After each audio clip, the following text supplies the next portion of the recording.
Hey, it's Eric from Smoking Disciple here, and today I got something special I'm making today. So with this Booth Creek Wagyu chuck roast, I'm going to be making what's called traditionally poor man's burnt ends. Now, this is more like I'm just going to call it fancy man's burnt ends, I guess, because nothing poor necessarily about this. Booth Creek Wagyu is very, very good. I've had their briskets before, and they are amazing. So they got different marbling scores on the side here. They got BC 30 is almost their top tier. Their top tier BC 40 is like next, right below basically Japanese Wagyu grade marbling scores. I had that grade for their brisket and it was absolutely amazing. You guys should check them out. If you're looking for high quality Wagyu that's well taken care of, similar to what the style of taking care of cattle over in Japan is for their incredible marbling scores. They do the same with crossbreeds between American Wagyu. They take Black Angus as well as full breeded Japanese Wagyu cow over there, and they crossbreed them. A lot of times they do a very good job with their meat selections here. As you can see, the marbling's really excellent on here. But anyways, this piece of meat cost about $35, I think, for this 4-pound chuck roast there. So I wanted to fancy it up. I've done chuck roast, poor man's burnt ends before, but I wanted to try this version of it. So today, this cook is probably going to take about 10 hours or so total, give or take. I'm going to start my Traeger Woodridge Pro at 225 for probably about 4 or 5 hours here. I'm going to keep eyes on temp to see where it's at, because again, you want to take this up to about 204 degrees on this chuck roast. And so total time, if you're not watching, it can get away. I've done 3-pound chuck roast before, and usually it took about 9-10 hours total from start to finish to do it. So it might take a little longer. I got to keep an eye on temp. But anyways, I'm going to be taking this out of the package here and getting this sucker started. Right. So this stuff is very good, high quality. They're out of Kansas area where their farmsteads are at. High quality beef here. This one's not my typical sharp knife, but I didn't want to get my fancy set out to just cut this because I'm not going to be trimming this at all. I'm just taking it out of the cryovac here and getting it ready immediately. So oh yeah, there we go. So as you can see, very nice marbling score there.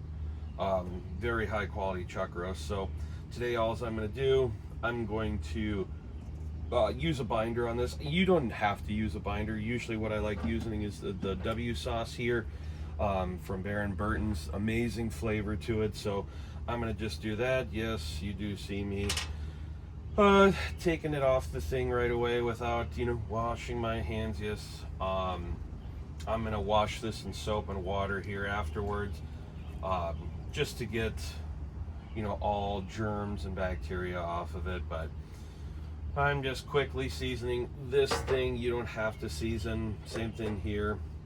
I'm going to season it today with Meat Church's Holy Cow. Amazing on beef. I absolutely love it. It's provides some of the best flavor overall. Like when it comes to, you can put this on any beef ribs, brisket, chuck roast. Today, I'm doing it on chuck roast. You can do it on brisket. But overall, this stuff is absolute amazing. And this thing can take a lot of seasoning here, so don't be shy when seasoning this thing up. Pat it in, get all the edges here. Oh yeah. Just get this nice heavy coat. Chuck roast, usually when you're taking it out. Brisket, you want to trim. A lot of times chuck roast, you just do it as is. Comment down below if you want to see any future cooks or anything like that. I'm always looking at the comments, willing to go above and beyond, just doing something different. I seen somebody commented wanted to do seafood the other day on one of my videos. Yeah, I'm gonna definitely plan on doing more seafood videos, like Alaskan king crab legs I'll smoke here in a little while. you know, in a future video. So yeah, I'm gonna do that. Okay, so we got this whole thing seasoned pretty well. I'm gonna let this sit here for about 15 minutes or so while this comes up to temp, and then I'm gonna get it on the smoker. See you in a bit. Hey, so we're back. This smoker's up to temp. I bumped it onto super smoke mode, which you want to get as heavy a smoke as you can on your meat, especially beef. I love, you know, good amount of smoke on beef here. So I'm gonna get this piece of meat on. It's been resting for about 15 minutes here.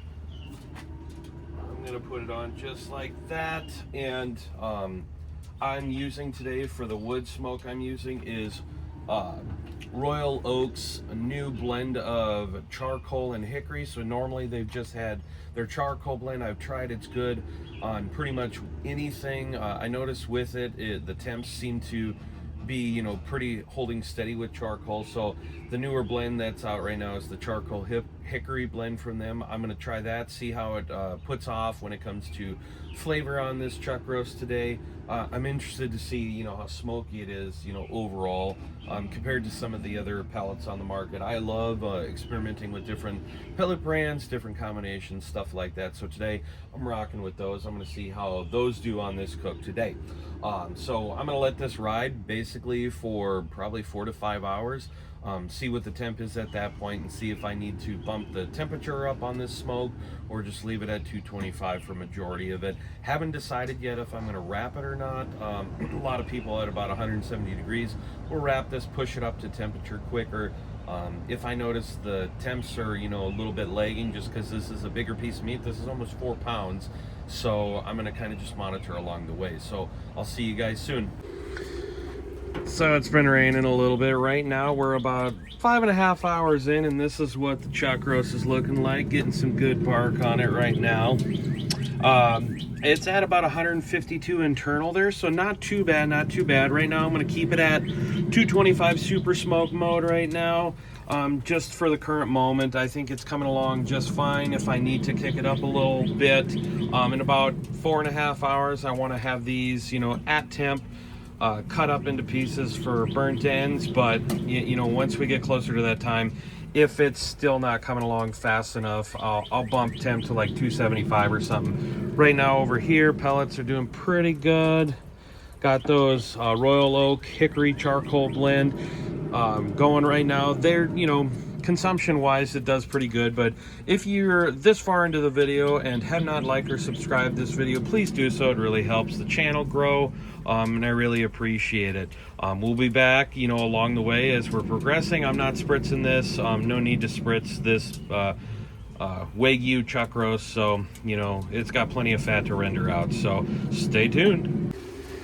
Hey, so I cranked the temp to about 250 right now. There's 2 hours left before I need to wrap this thing. It's raining out. As you can see, it's rendering pretty good right now, but it's only at 165. So my main goal is I want to get this pushed through. I might bump it again to 275 to get it to 204 probe tender by, you know, the time I need to in 2 hours to cube it up. So stay tuned. Hey, so I'm back. So about an hour before I need to start cubing these up, the temperature, even I cranked it again to about 275 degrees. It's at 180 internally. I need to get to about 200, 203. So I'm going to actually wrap it right now. It's looking great. I mean, this stuff is really, I mean, it's rendering out nicely, as you can see there. But I'm just going to wrap it to push it through real quick here. Just wrap it nice and tight around. Double wall this thing. That's the best option for this, just to really hold in the heat. Make sure it's tight when doing this. You don't want to have a lot of like room to steam, because that bark we just built, I mean, you're going to have maybe a little washout here too, but at this point I'm just trying to get this pushed through the stall as fast as possible here. And I'm going to reprobe this here again. It's a little warm, but I'm going to try and get this piece of beef to the point it needs to get to right now. So I'm going to cover this up. Once it's about 200, I'm going to bring it in. I'm going to show you what I'm doing for cubing these and saucing these and everything shortly, okay? All right, so I just pulled this out of the smoker. It is at 203 probe tender. This thing is looking beautiful. I'm gonna cut these up into cubes, put in here, and then I'm gonna sauce them real lightly with some maple syrup and this Meat Mitch barbecue womp sauce. Super good on beef. It's a Kansas City style barbecue sauce, so very, very good. I'm gonna cube this up here and make into little burnt ends. Oh, this stuff is real tender right now. I'm gonna cube these. Kind of inch by inch is the guideline you want. Just little nice bite-sized morsels here. Yeah, just like that. I mean, look at that. And beautiful smoke ring on that thing. Super tender and juicy. I'm going to put those in here. Nice little bite-sized morsels. Oh yeah, I'm going to save that for me. Yeah, those are pretty good. Get kind of down the middle here. There's plenty to go around here. So I got some guests coming over later here. Get this here. This can just kind of stay to the side. You want to get these nice bite sizes because I'm going to render them even more in some sauce here. Oh yeah, this thing is juicy. From Booth Creek Wagyu. Oh yeah, that's good. Nice little bites there. Get that just trimmed off just a little bit there. Probably get down a little bit more here. Super nice little bite sizes. I'm probably gonna do this actually. A couple of these, you just want them small enough to where, you know, they don't need to be huge chunks. Burnt ends, again, they're supposed to be smaller bites of barbecue here. Oh yeah. Let me see. I'm gonna get this fat cap off of here. Kind of like that. Just go down like this here. Oh yeah. So this stuff is really good.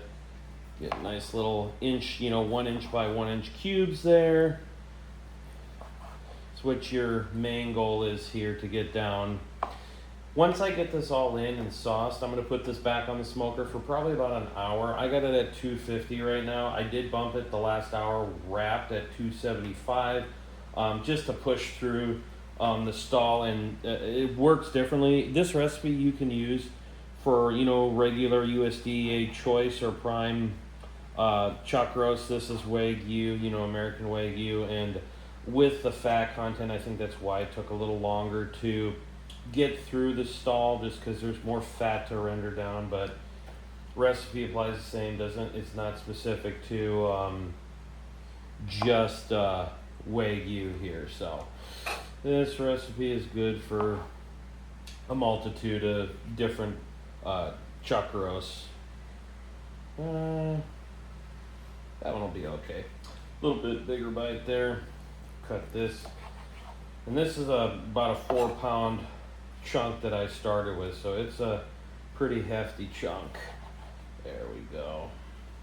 It's super tender, so sometimes it's real hard to get into perfect shapes here. Yeah, I mean, it's just kind of coming apart a bit, which is to be expected with Wagyu.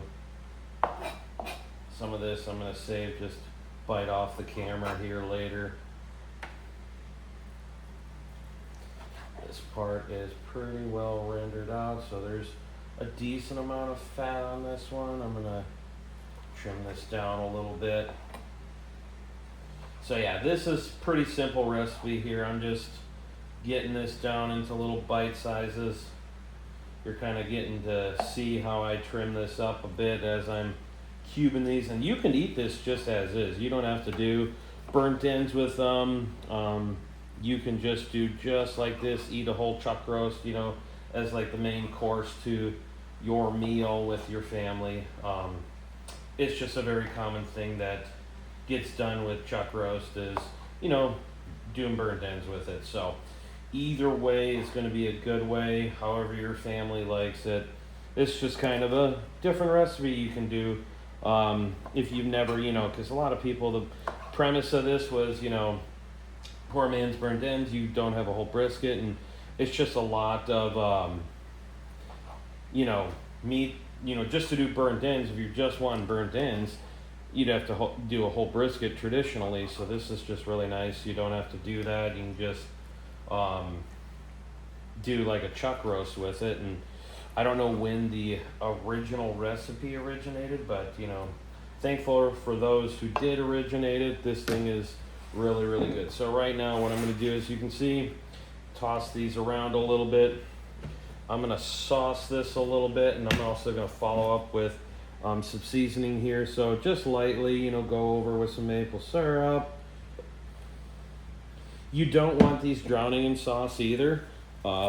So that's also a thing. You just want to coat them is all you want to do. So as you can see here, I'm just coating through here. Toss these in some sauce. I'm going to get some seasoning here too to follow up with it. The seasoning I originated with was, you know, the Meat Church's Holy Cow. So I'm going to go grab that really quick.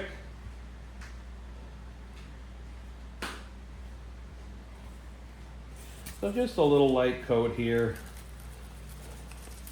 Just toss this around here. And then you'll put this in. I'm going to cover these actually probably for the next, you know, hour or so, just to adhere the sauce a little bit. But this stuff is super good, super nice and saucy. We've got a little bit left. I love that sauce. So yeah, as you can see, just like that, I seasoned to taste, just going like that, perfect. I'm gonna put these back on the smoker for an hour. I'm gonna cover these up just like this and let render until they are done. See you in a little bit. So this is the final product here of the Poor Man's Burnt Ends. They are good. I'll put a picture on the slide here as well, but these things turned out fabulous. Yeah. Perfect, tender, bite through. Amazing. Kansas City style burnt ends.